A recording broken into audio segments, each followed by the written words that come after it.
Dear Janet, we are live. The floor is yours.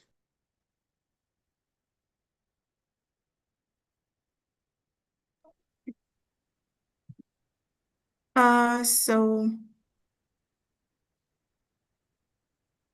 so a very warm welcome to each one of you for joining us today from across different cities, time zones, and continents.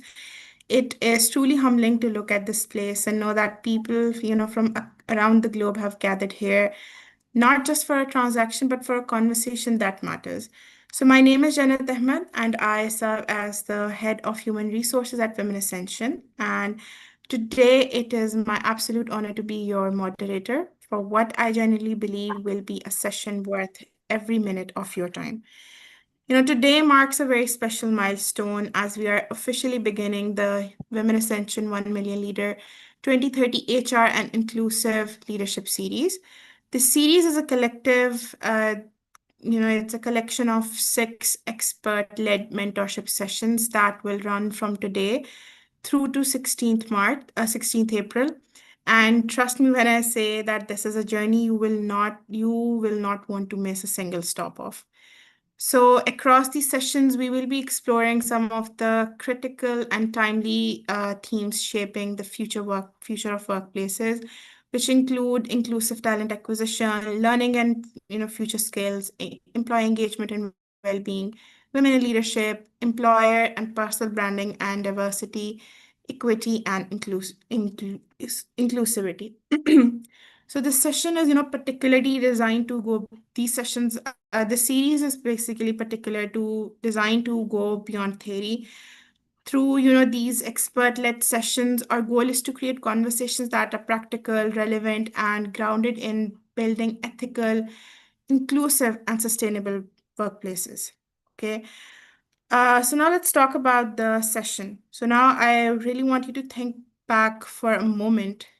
Think back to the first time that you ever applied for a job, or perhaps the first time you were on the other side of the table. In that moment, something bigger than a job description was at stake. Okay, there was a potential, a story, and sometimes, whether we realize it or not, bias shaping the outcome. Now multiply that moment across thousands of hiring decisions made every day around the globe. So, the way organizations hire does not just fill roles, it shapes cultures, opportunities, and ultimately the future of the work. And this is exactly what today's session, Hiring for Impact, Building Inclusive Workforces in a Changing World, is all about.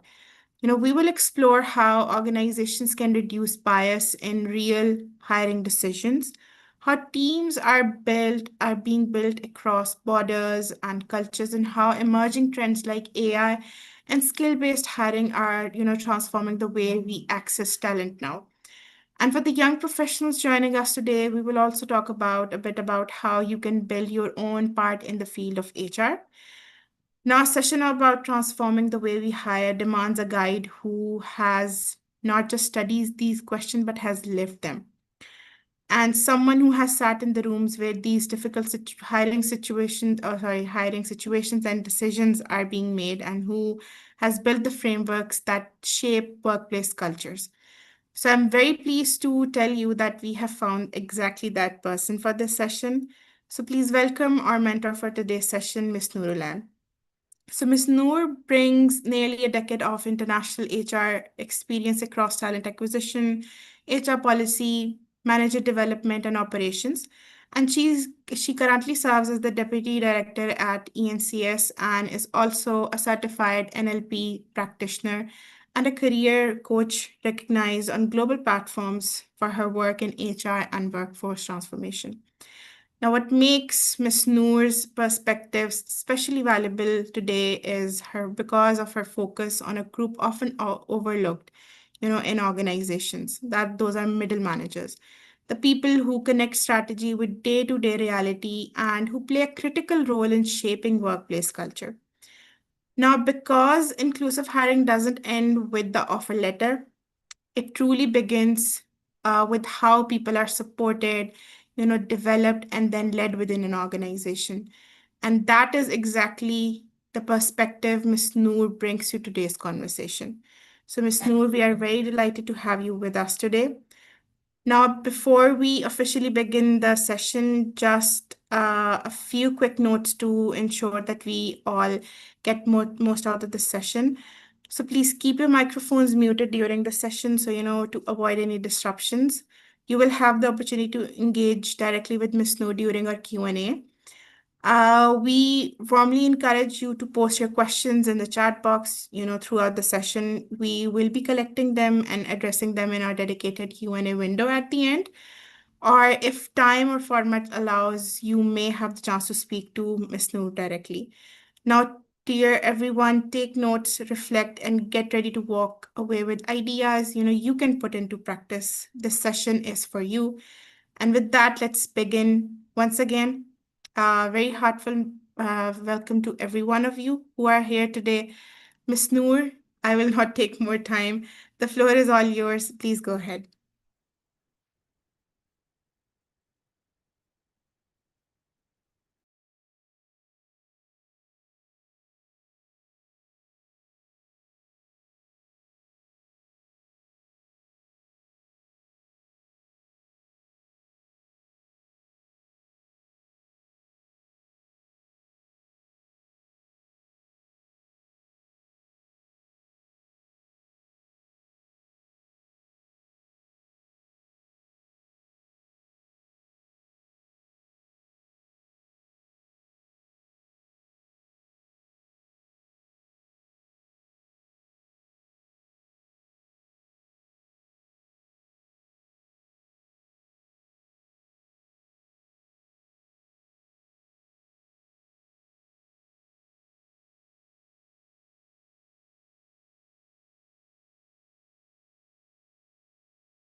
उधर ना उसको कह दो मेरी meeting हो रही है, जरा रोना बंद करे।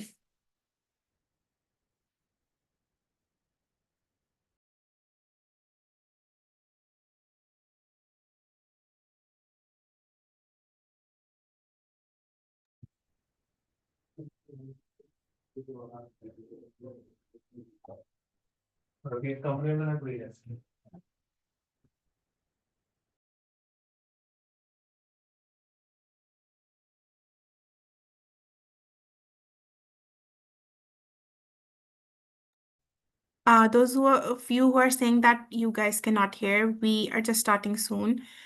Our mentor had gotten disconnected, so she has joined back. So we are just starting. Please don't worry. So, hi Jannat, can I start now?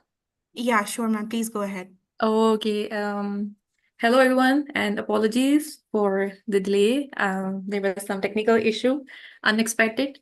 So I am No Noor Ul worries Ain, at all, as ma'am. Jannat has introduced already. So I have HR experience for more than 12 years, and also I am a corporate trainer.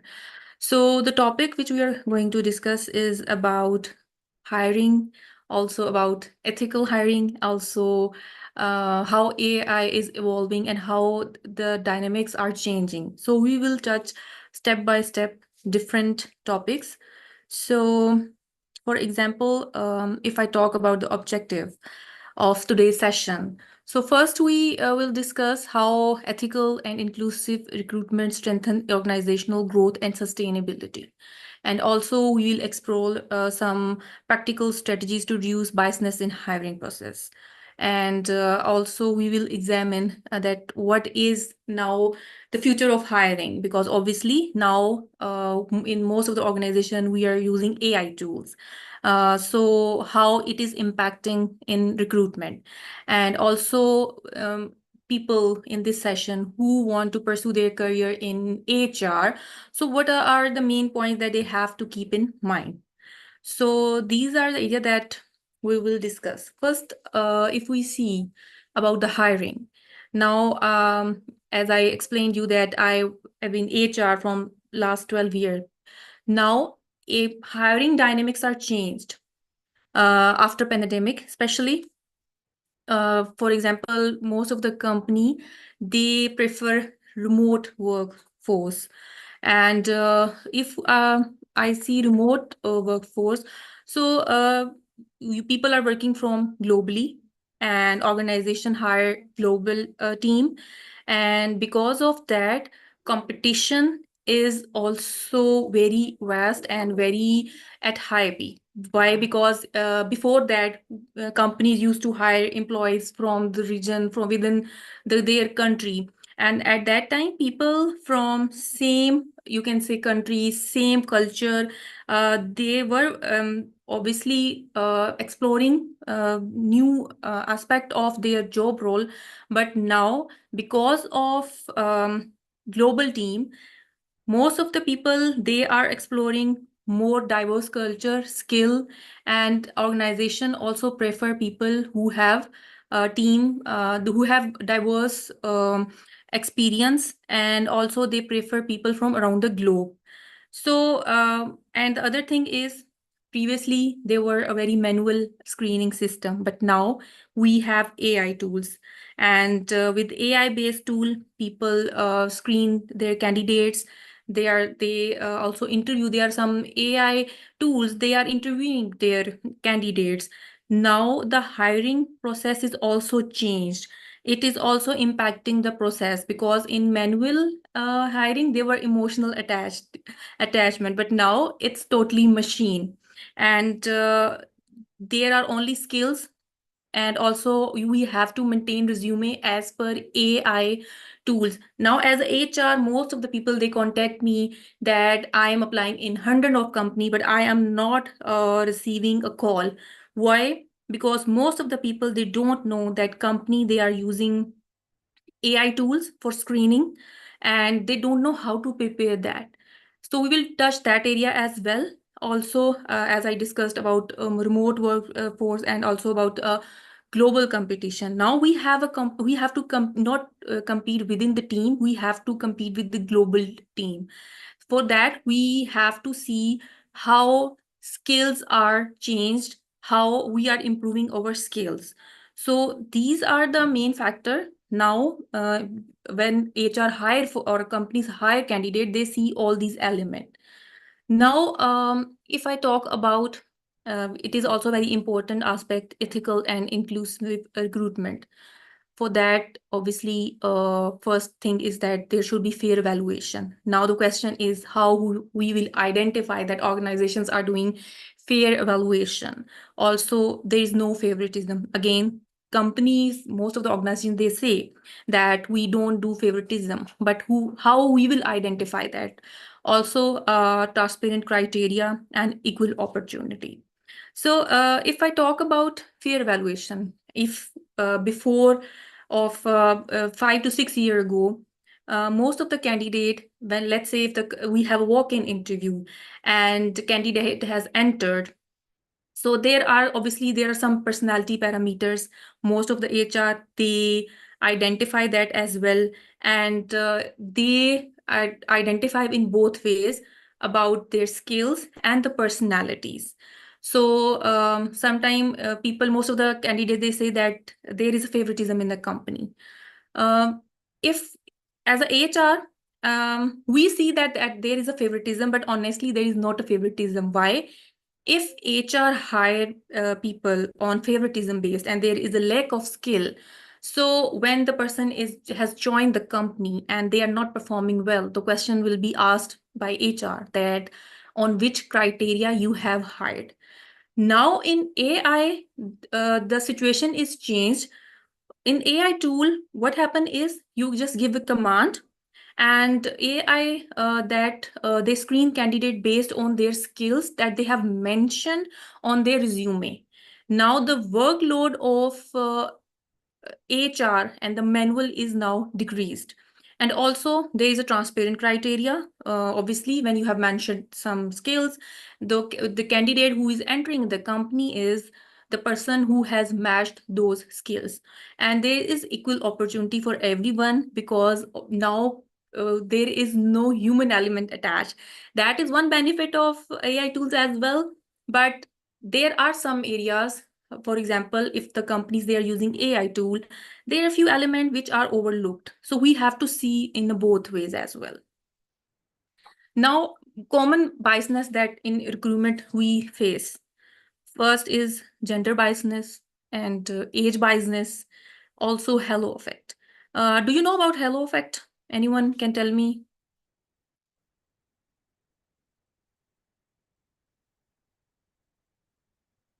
All right.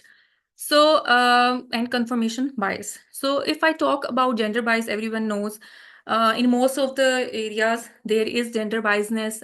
If we see in the organization, in some region of the country, I'm not talking about a few. So there are on people who, there is on some area, there is gender biasness. We see very few females who are at higher positions. But on the other hand, there are some organization that they talk about that we believe in equality, but when it's come to very higher position, females are not there. If same for the age biasness, now in most of the companies when they hire, so there is they try to hire a person who have of a similar age span. For example, the millennial cannot work with the Gen Z because they have different approach, and I have also faced that. The millennial, they have different work style. Gen Z is when has an other state of mind. So you have to come to their level if you want to work with Gen Z. So now if the people who are millennials, they have to change and they have to adopt their leadership style, their working style, because now world is changing. I asked about the halo effect. Halo effect is very interesting thing. Maybe we all practice that, but we are not aware of that. Halo effect is that, for example, there are two person. They are coming towards you. For example, let's say for the interview, one is dressed up very properly, and the other is not. Obviously, as a human, we will be we will see the other person who is very proper dressed up. We will make his image that this person is very proper, this person is very active, and we will like them. And let's say if that person is working under us, so we will give that, you can say, brownie point in our all decisions. This is halo effect, and this is sometimes it causes biasness as well.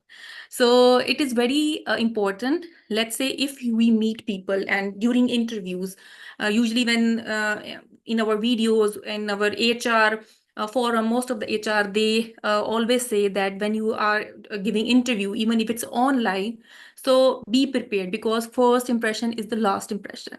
Why it is said? Just because of the halo effect, because halo effect is very important part, and in our daily life, not in professional life, it also give impact. So we have to see these area. Now if I talk about gender biasness, I have faced so many females. I have talked to them. I have talked to many people who are, you can say, millennials now. uh, Most of the company, they want to give position to millennials or also to the females, but there is gap of critical thinking, trust me. There are some females, I have also worked with them. When it comes, if we talk about their critical thinking, they lack in that as well. So nowadays in AI era, we have to build that as well. So if I have talked about gender biasness and different elements that we face while hiring. Now, what is the solution to avoid these things? So there should be proper structural interviews, same questions for all candidates and for all managers. The panel should be the same. And also the scoring criteria should be same for the age and gender biasness. Let's say when we are evaluating them after their probation, after their year evaluation, so there should be structured criteria. When organizations have a structured criteria, so there will be no gender biasness, age biasness, or some halo effects as well. Because when there is a structured questions, there is proper criteria, so the candidate should be evaluated on those parameters. And when we are evaluating on those parameters, so there is no chance of any biasness. And those questions should be keeping in mind that this person is culturally fit or no, this person is focused or not, how their communication skill is, and that person is team player or no. Why? Because as most of us, we do remote job. Now in remote work, there is, you can say, relaxation of working hours. But the major, you can say, setback that we face when we hire a remote person and when they want to join us on site, they are not team player. They don't upgrade their skill. They don't know how to interact with team, because most of the time they are working remotely and they are taking decision on their own. Because remotely there are some benefits, but there are some drawbacks of that as well.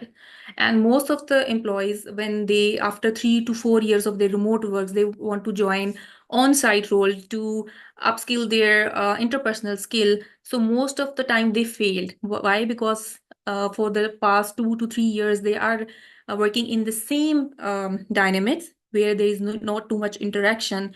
And when they land into any job where they have to interact with the people, they lack in that as well.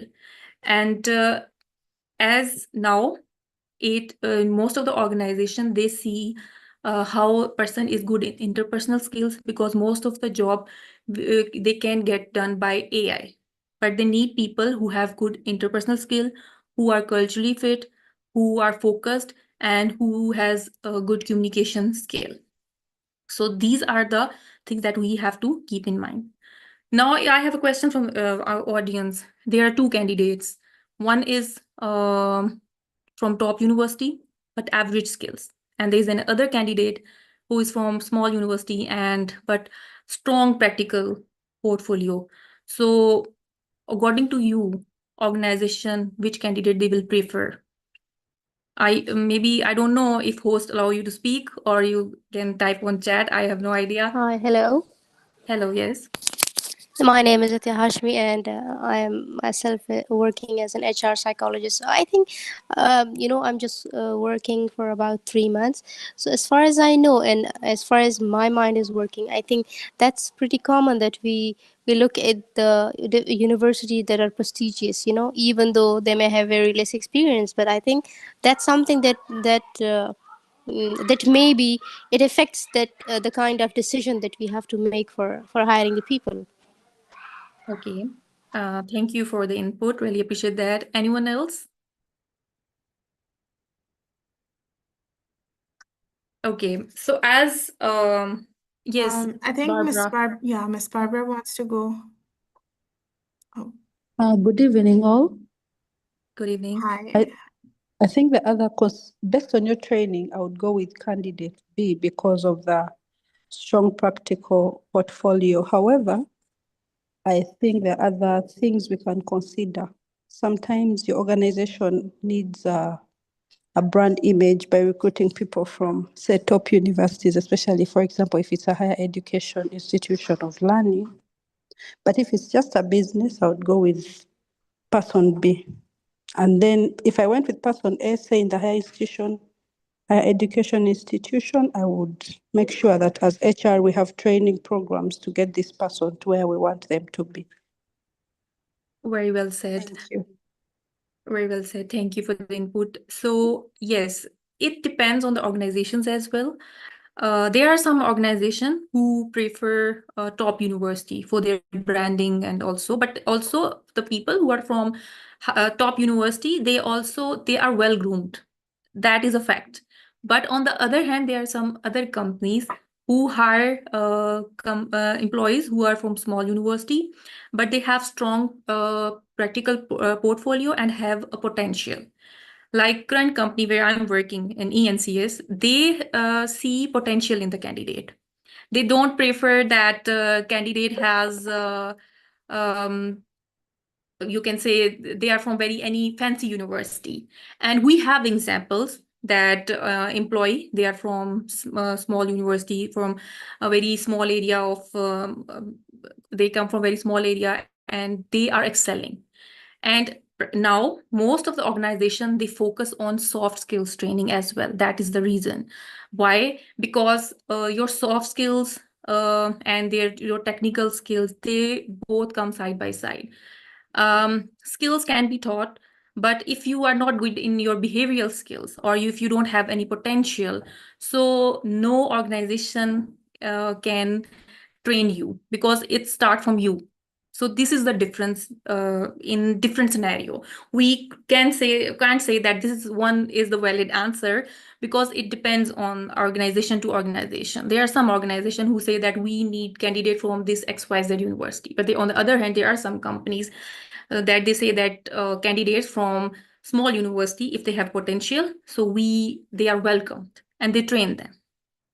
And in my experience, the company who train employees, their retention rate is high as well. So this is the fact as well, and they go on higher position as well.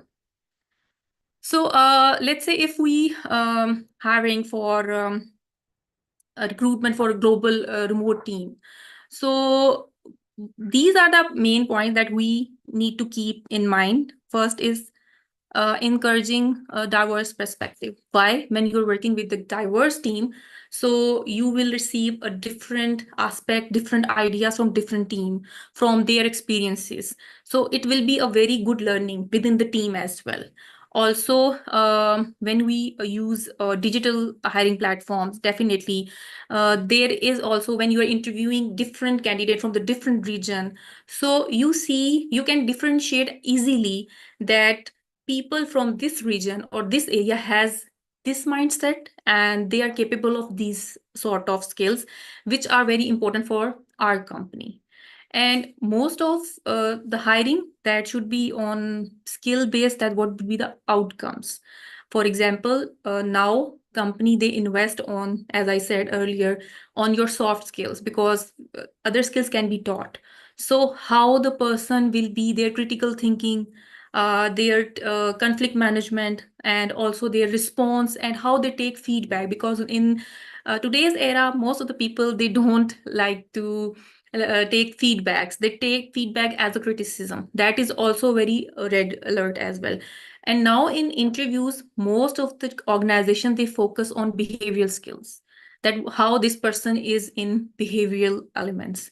And also, if you build an inclusive remote work culture, so it gives a very vast dynamics for your team and for your organization as well. Because different mind, different brains, when they sit together, they bring very, you can say, good initiative and the results for the team as well.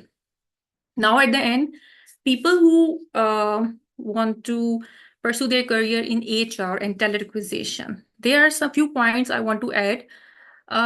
Most of the HR, unfortunately, they don't know what is the recruitment cycle. And for when they lack in it, obviously, they end up with very, you can say, bad hiring. So you must learn what is the recruitment cycle, and it changes nowadays, because we are changing it's a very fast-paced era. So these are changing by day. So you have to be very up to date on it. So old school HR are not accepted.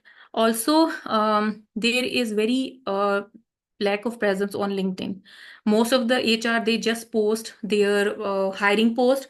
Even if you're not HR, you have to make your presence on LinkedIn, because LinkedIn is a tool that you can get you can get job very easily. Also, if you are from any other, let's say for your project manager or working in the marketing, start posting about marketing, about AI tools in marketing, also in project management. What are the cycle of project what are the changings that we are seeing in project management?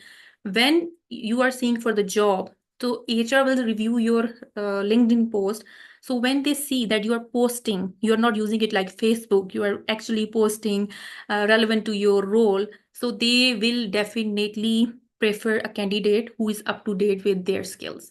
Also, most of the candidates, they avoid doing long internship, and also they avoid doing volunteer HR experience or any role experience. Trust me, for the first 3 years at the start of your career, it is very important that you have to take a baby steps. Don't go for long jumps.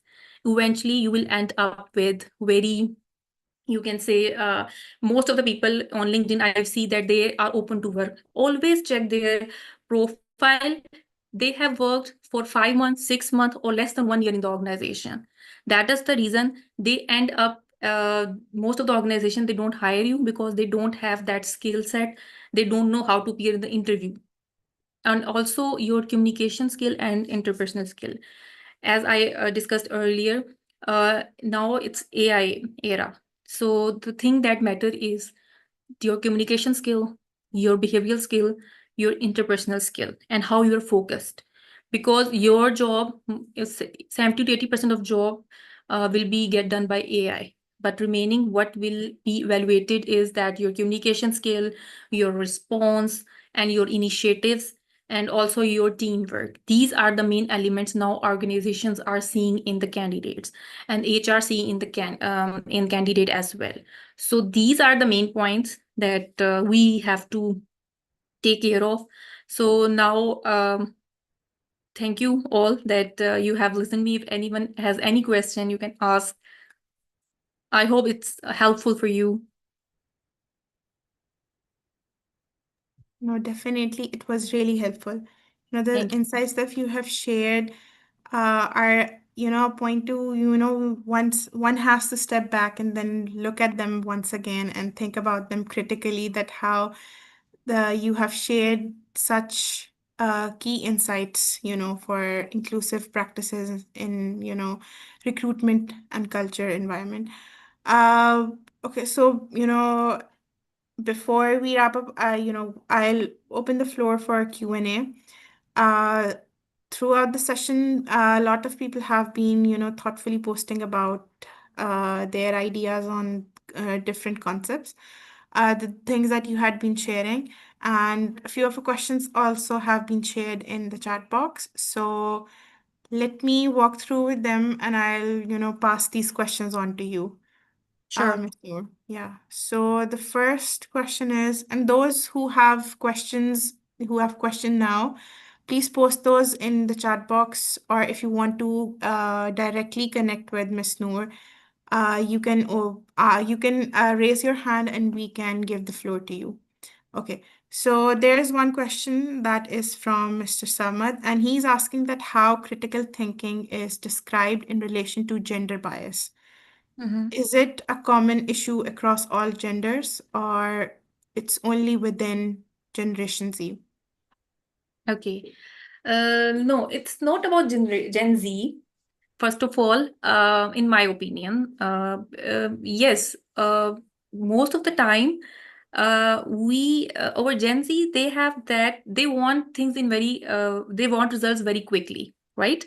And obviously, when if the person is coder and that person is Gen Z and there is a bug, so they will try to fix it, and they will try to bring results as soon as possible. Whereas if there is the person who is a millennial or from other generation, they will see that why it happens, how it started, what was the root cause of the mistake. Only this is the difference. If you talk about the gender, usually we see that most of the I'm not against or I'm not giving any statement about females. I'm just giving my as per my experience. As I'm also female, most of the in most of the situation we get emotional very, so that is the reason that in most of the situation sometimes you have to take very hard decision.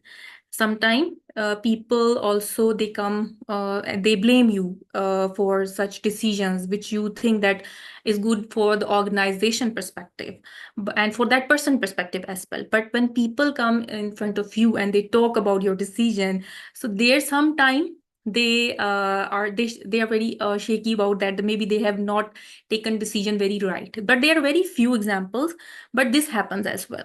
So that is my opinion. I hope I have answered properly. Yeah, no, definitely you have answered it very nicely and comprehensively.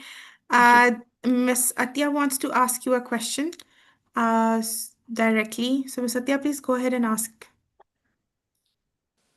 Okay, hi, thank you so much. Okay, so my question is like I'm working now as an HR, and of course it's not like I'm not a big having a lot of experience, so that's why I'm just learning now, and that's why I'm taking the course as well. I have this question that when we get CVs, a lot of resumes we have, and then like when we go through all those CVs and we do scrutiny of all those CVs, and then after that we shortlist some of the candidates, and then we have interviews with them. While doing the interview, I think maybe I'm wrong in this, but we personally practically cannot go through each and every step inside the CV. Like we cannot ask all the courses that he or she has done, regard the practical questions that we should ask from him or her, so that we can understand whether he or she is right or wrong, if it's actually done or not, like all the technical skills, if it's done or not. What do you think, what is the practical way of asking the questions, with regards to the CV when it's in front of us and we are asking from it? Okay, it's very I hope no, this is this is pain of every HR. The people mention their resume that they have done this and this, and when it's come to practical, yeah. we didn't find that much skillful. For that, there are various you can say interview. First, obviously, the HR screening which we do, and also technical recruiter, they just ask some technical question.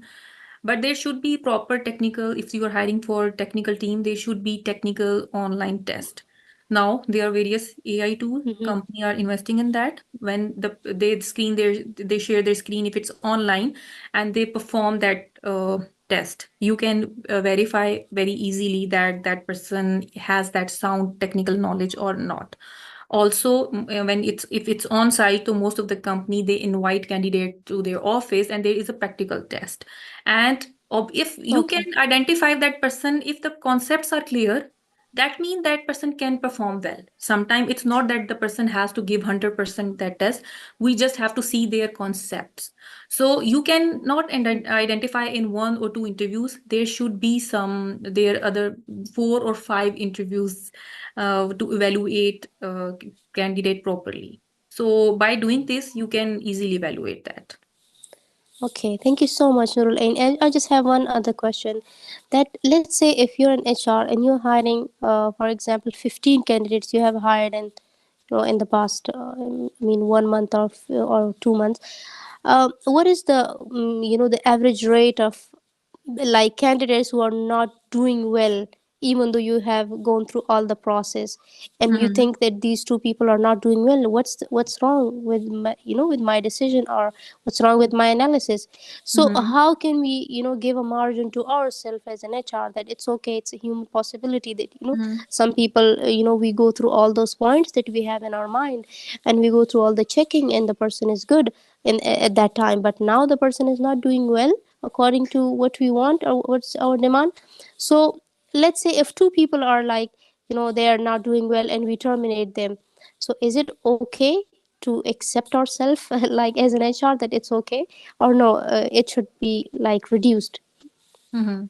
Okay, so let's say if we have hired some candidates and after onboarded, when we have onboarded and then we see that they are not you can say they are not performing up to the par, and the questions come that maybe HR has not hired properly the candidate. This is what you are trying to ask, right? Exactly, yes. This is Okay. the, like, it's a pressure, that what's the Yeah, there is reason a pressure. that we have Yes. hired, you have hired this person and the person is not doing well. What's the reason? So Hmm. that's a kind of pressure that we feel. So how can we give some margin to ourselves, and Okay, so how.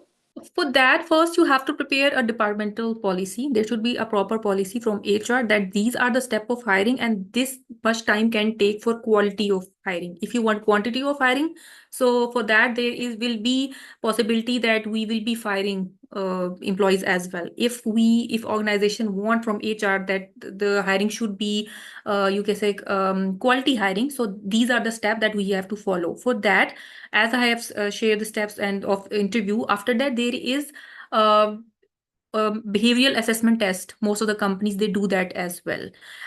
It gives a very 80% picture of the person that this is the person you want for your organization or not. Okay, and the other thing is there is a 10 days training program as well in HR department where when they hire person, they train them. And let's say if Mhm. the for the one department, the company has asked you to hire one person, always go for the 2%.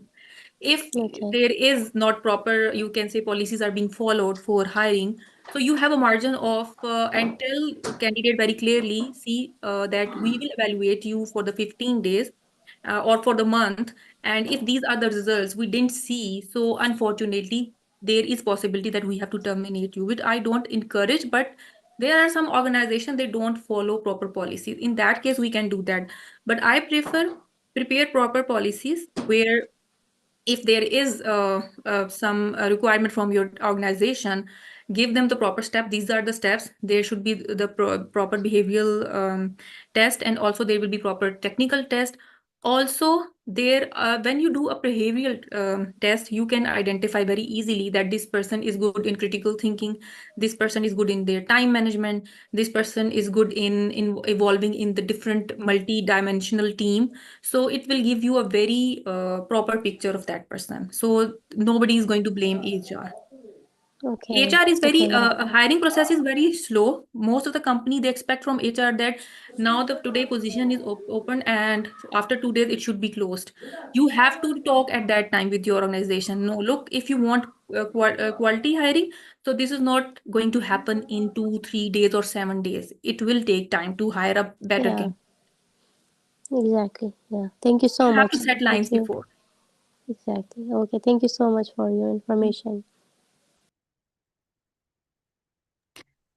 Yeah, and so Miss Samina wants to go next. Miss Samina, if are you there, please go ahead and ask your Yeah, question from Miss Noor. yeah, I am. Thank you. Thank you so much for the opportunity.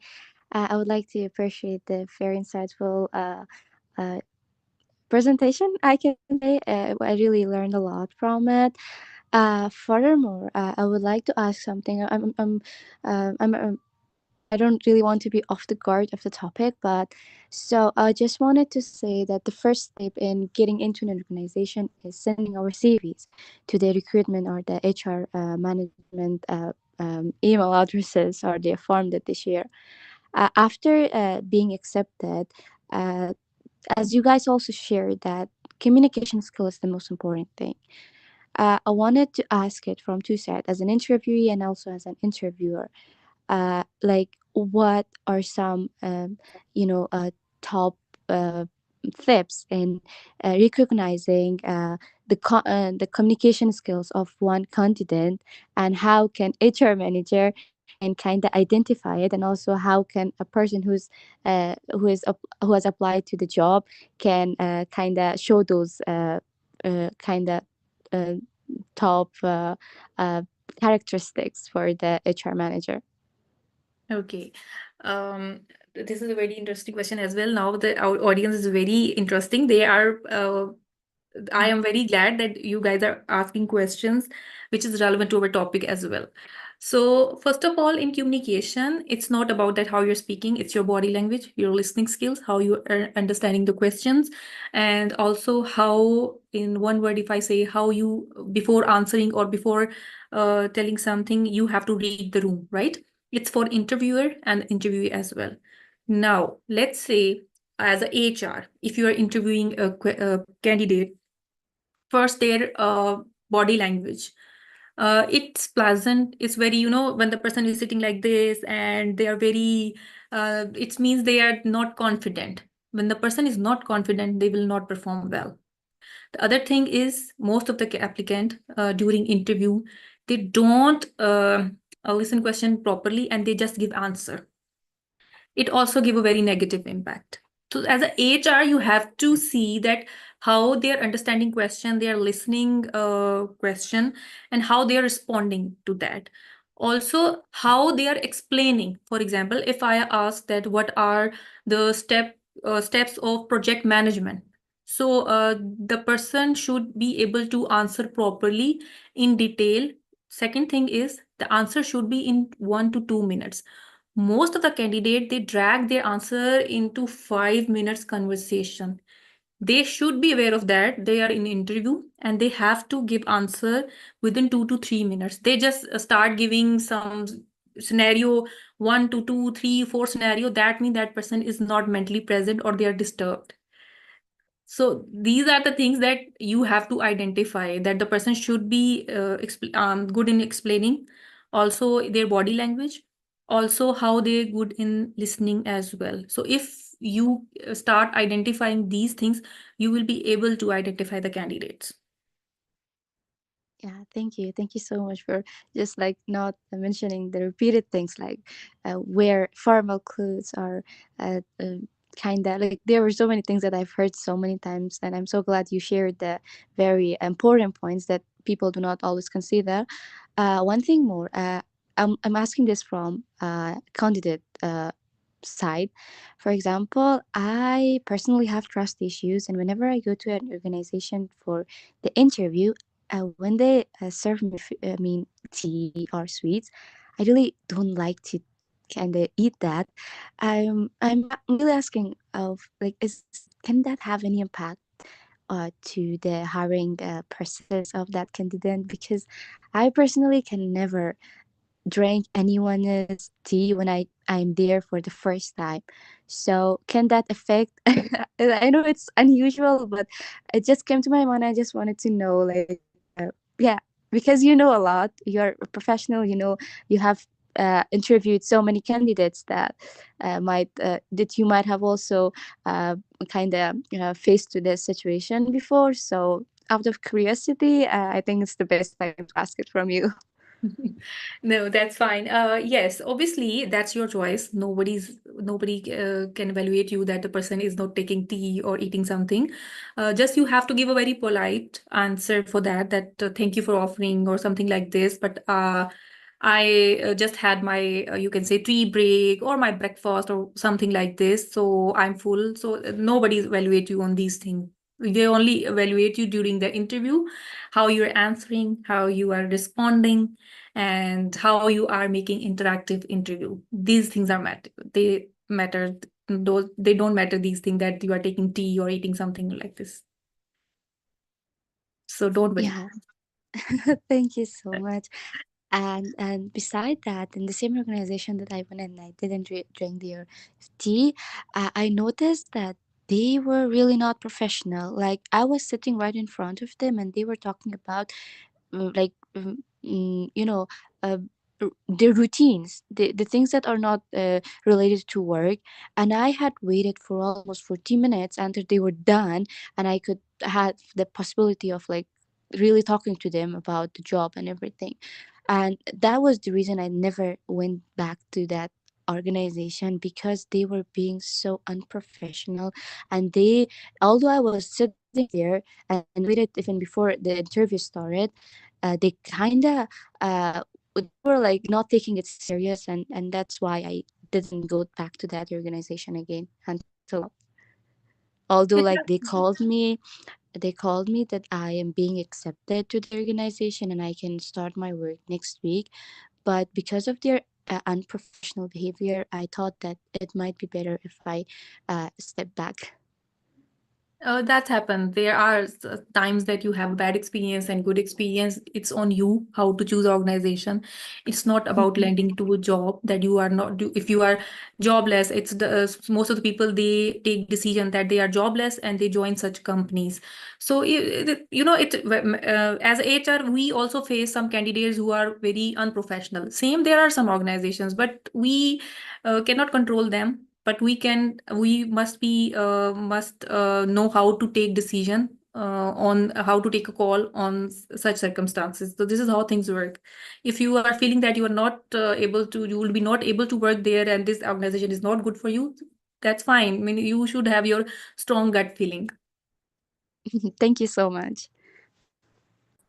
Thank you so much, Samina, for such insightful questions. There is another question in the chat box, and Mr. Mila is asking that is first impression really that important? Sometimes, yes, it is. For example, in my situation, if I talk about in different organization, when I first impression is your obviously there is if we talk about scientifically, the person when we meet them online or on site, in the first 5 seconds with their appearance, we make decision about their credibility, accountability, and their other elements. Okay, and trust me, it give impact as well. Let's say if the person, I gave you example of Steve Jobs. Once he mentioned when he was not at the peak, when he was struggling, so he went to for his he went to pitch investor about his product or about his business idea, but he was very casually dressed up. And on the other hand, there was another investor who were very properly dressed up and he was very properly well prepared. So whereas his product idea were more better than that person, but that investor, they trusted in on the other person, and he went to that investor, he asked the reason, and he gave him this example that the person who is not able to invest time on himself, how he would be able to justify my investment, you know. So these are the sometimes there are, I have also observed there for with some candidate first impressions are not good, but eventually when you train them, they turn out to be a very best candidates. But the ratio is that first impression, it give impact. So it is always, I will say that you have to work on your first impression, and also when you meet people, so focus on these three things, that if the person is not investing time on themselves, or they are not pleasant, or they are not well prepared, how they will be able to invest time in the work or the job. Yeah, because it creates unconscious bias on our part.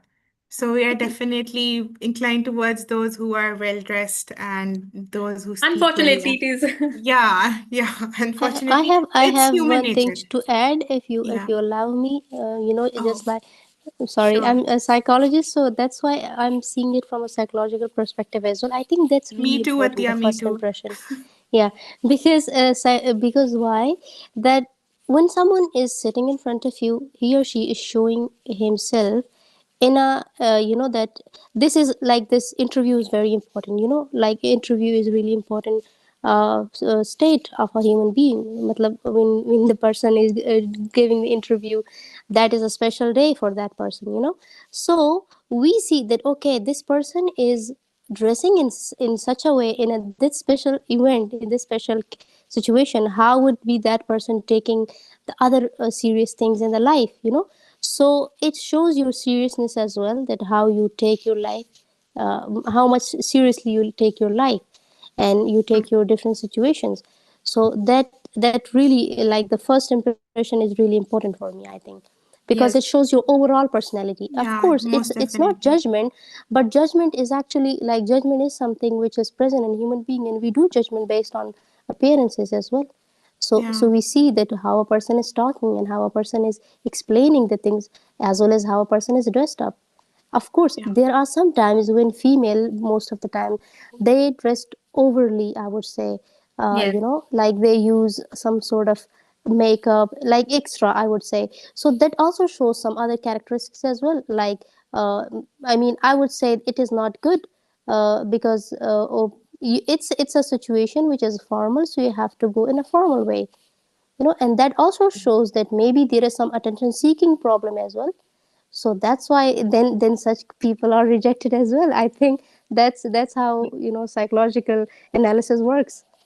I Yeah, agree. yeah, maybe it's just that they don't know how to dress properly, they are they don't have that much knowledge. So I don't think we should mark them as somebody who is attention seeking, but it's just that maybe there was No, nobody who like, could guide them for that sometimes people situation as shows a well. lot of, yeah, you're right as well, of Yeah, course. Definitely, if someone is like giving his or her first interview, or second interview, then we yeah, can say, okay, that person is naive, and that person is like, it's the first time, so maybe he or she is generalizing his appearance to every, like, that yeah, person is going to party in the same situation, and that person is yeah, going into interview in the same appearance. So yeah, for such people, definitely we understand. Not even like the physical appearance, of course, also the verbatim, also his or her first introduction, that when he or she starts, so align with that all these things, then after that we decided, okay, this person has some confidence or some attention problem, or like, not of course in a disorder form, definitely, but in a characteristic way. yeah. Okay. On that note, Jannat, in future, if I have opportunity to have another session with you, so Yeah. we can organize one session on image consulting. This is how to dress up Oh, yeah. That would as be per your nice. skin tone. I give these training in different organizations. So during interview, in meeting, and also dress up about your skin, how to dress up and understanding your skin tone. So as per your face cuts, and it will be very Yeah, ma'am, this most is my, definitely. yeah, Yeah, my, it will you be can a say, very great one of the top session. sessions that people Yeah. like that. Yes, definitely, most definitely. I think a lot of people would be really interested in taking that session. Yeah. Since we are talking about first impression, there is another question. It's from Miss Farheen. She's asking that is it possible that being a hijabi could be the cause of rejection in interviews? Okay, there are some organization, they don't accept the people who have beard or hijab, but they tell very clearly. There are some organization, they have their own some, you can say, policies about that, because their clients, they have different clients, and they have this sort of, you can say, um, some description that we need candidate who have these, you can say, personality traits, you can say. But there are some other organization, they are very open for that. They hire people, they encourage them. But don't take it. This is what happen usually when we are wearing hijab and the company reject me. We see that we take it that maybe I am a hijabi, so that's why company has rejected me. On the other hand, there are some other elements as well, because every organization, they need candidate who are good in their skills and their interpersonal skills. No matter you are wearing hijab or you are beard or whatever, they want your skills. Okay. On the other hand, there are company, they have policies and they don't shortlist, because they don't want to waste their HR time and the candidate's time. Interviewing candidate is very time taking. So if the company has interviewed you and they rejected you, so I don't think so that hijab is the reason. The reason maybe there are some points that you have to work on your communication skills or maybe some other skills. Because company don't waste time. It's not window shopping that you are interviewing candidates and rejecting them. Yeah. Yeah, that makes sense. That definitely makes sense. There's another question. It is from Miss Ijeoma. She's asking that recently somebody posted on LinkedIn that during an interview, when he was asked for the reason why he wanted the job, he frankly told them that it was for money. Hmm. She's asking that, please, ma'am, tell us how honest one can be in answering these types of questions during an interview. Okay, so I don't encourage these answers. Why? For example, if you are changing your recent job for the money, after 2 months, definitely you will leave our company as well for the money, for the 10%, 15%, 20% hike. Okay, so you are not looking for growth. You are just looking for you can raise in salary. And that means you will not focus on your skills. You will only focus on after you will spend 6 to 8 months in one company. You will just learn few skills, and you will see you will talk to yourself, okay, I have learned this skill, now it's time to switch to another company for the better hike. And after a few years, your growth will be, you are stopping your growth. There are some candidates on LinkedIn. I view them. They are posting that I'm open to work. I did give hundred of interview. Companies are not shortlisting me. And when I review their profile, they stayed for 6 to 4 months or hardly 1 month in the recent companies. This is the reason. For the money they switched, but for the skill, they did not work on their skill, and now after 3 to 4 years, they're on the same level. Yeah, definitely they're stunting their growth. Yeah. Yeah. Yeah. So there's another question in the chat box, and Miss Prishna is asking that for young professionals who want to enter the HR field, what skill will be most important in the future of recruitment and talent management? Mhm. For the person who is pursuing their career in recruitment, right? Yeah. That I will recommend to all HR and recruiters that you must do NLP certification, right? Because in this era, we all are working with the machines. We are working with on AI. So your ability to adopt and evolve with new technologies, with new dynamics, it is very important also. And if the team is diverse, inclusive, so you will be able to match your pace with them if you are mentally stable, and also you are very strong head person. If you are not, you will be not able to compete in this era. True. One needs to be, needs to change themselves with time and the technology And very that's being rapidly. introduced. Yeah. Yeah, very rapidly, because they change very rapidly and then you have to adapt to it. So it's Yes, very important that you are updated to with everything. exactly. So yeah, there is another question, and it's an interesting one that Miss Flavia is asking, that how do you detect an overly inflated or exaggerated resume on at oral interview level? Okay. For example, if there is a resume I have received for, let's say, marketing role, and the person has experience of 2 years or 1 year, and they have mentioned the person who has performed these tasks at the person who has experience of 5 years. Okay, that is understood that he have over exaggerated.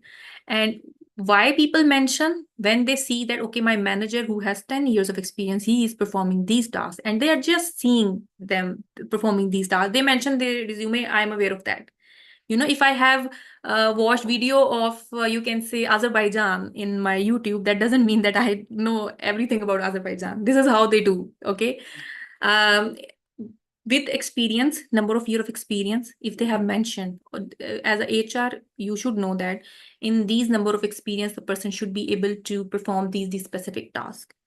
And if the person has 1 or 2 years of experience and they have mentioned a lot of skills and job description, that means they are not mentioning the true side of their skills.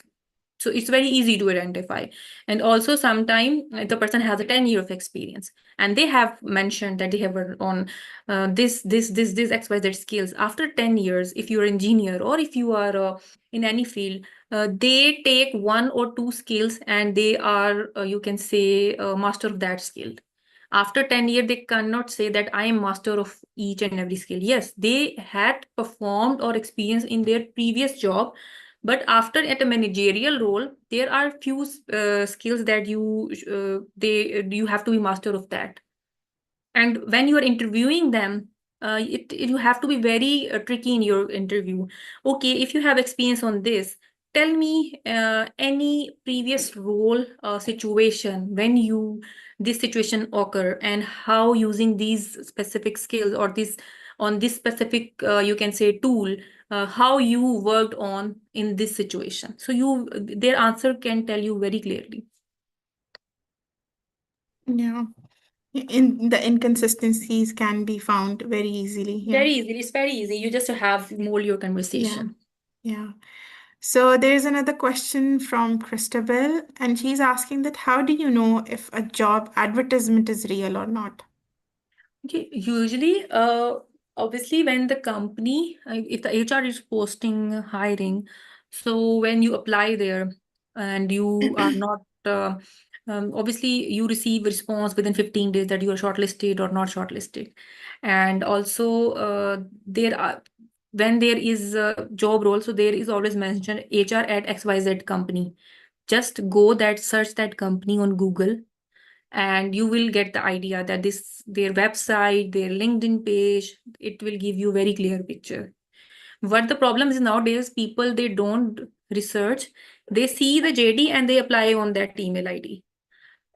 When you see any job posting, just search about that company, their website, their LinkedIn page, so you will get idea very easily.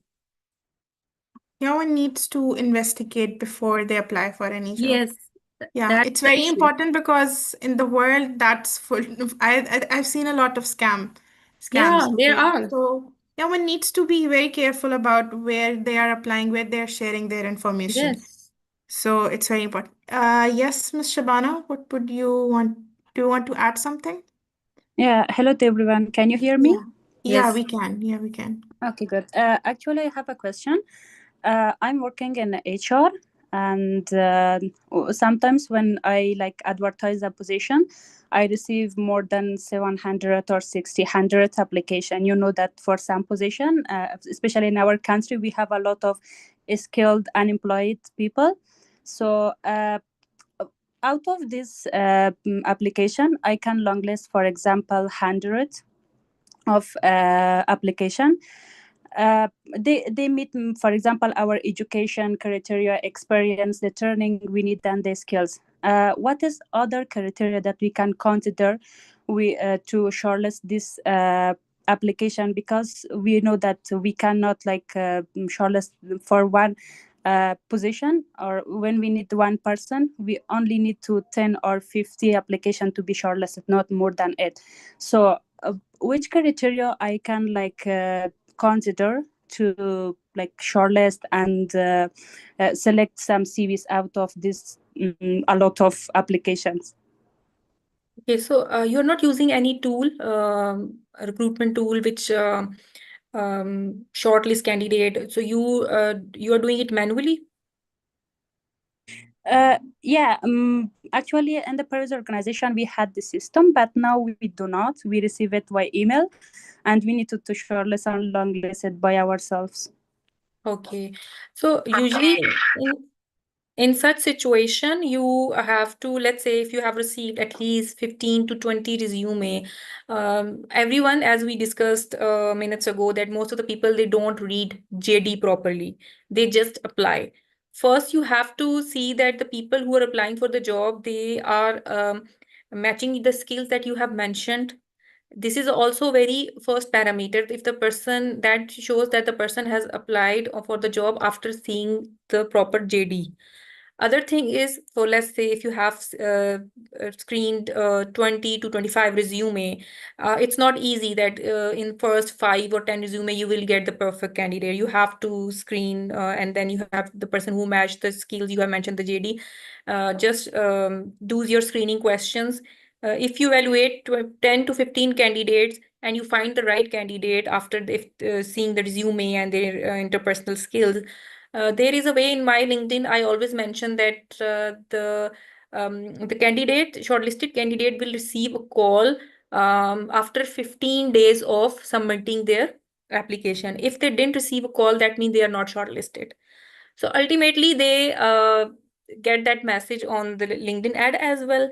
And also when you are evaluating, let's say you are receiving resume, so within 25, 30, 35 resume, you will be able to match the candidate, right candidate. And also there is automated message as well that your resume has been received, but you will receive a call within 15 or 20 days if you're shortlisted. So this is the best practice I can suggest for now.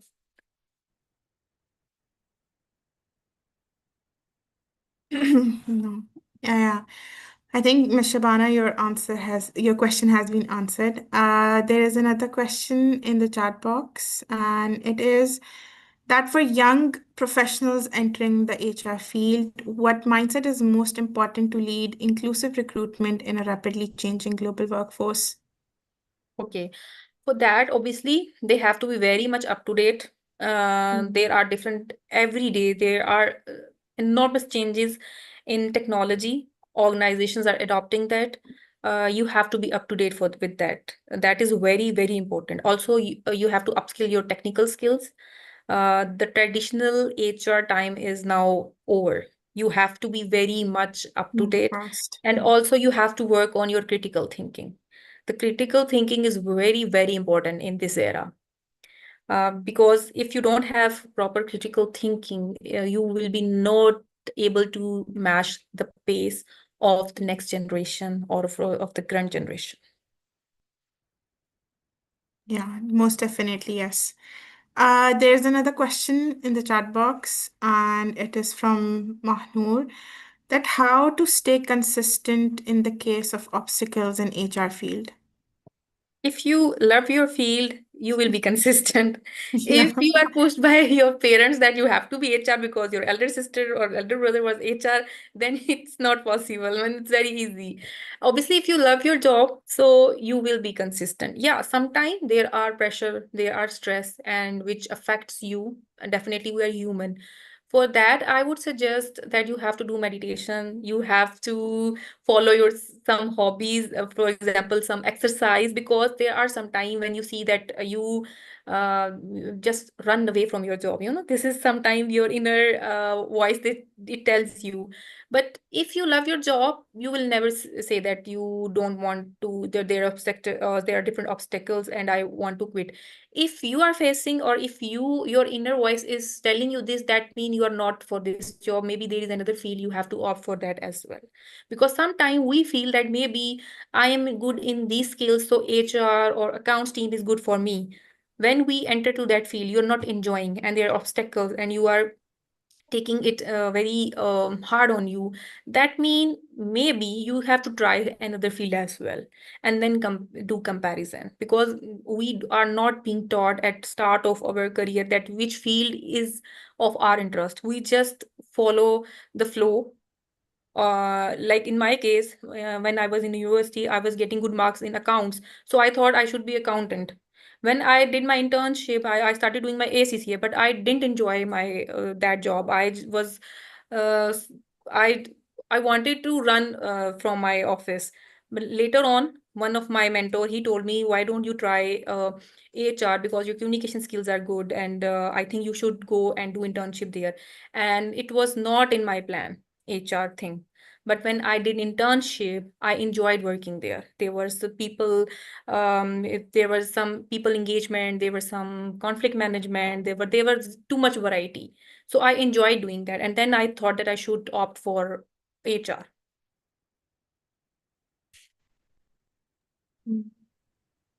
Yes. There's another question from Ms. Prishna, and I believe this will be the last one. And she's asking that, do you believe that skill-based hiring will eventually replace the traditional degree-based recruitment? Okay, nowadays, a company prefer skill-based employees.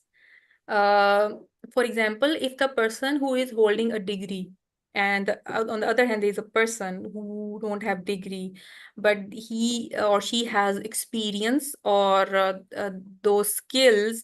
So, and that person has a good communication skill as well. Definitely, organization will prefer that candidate. And we have seen such examples in different organizations, that company for the internship or for the job, they give a chance to employees who don't have degree, but they have interest, they have potential.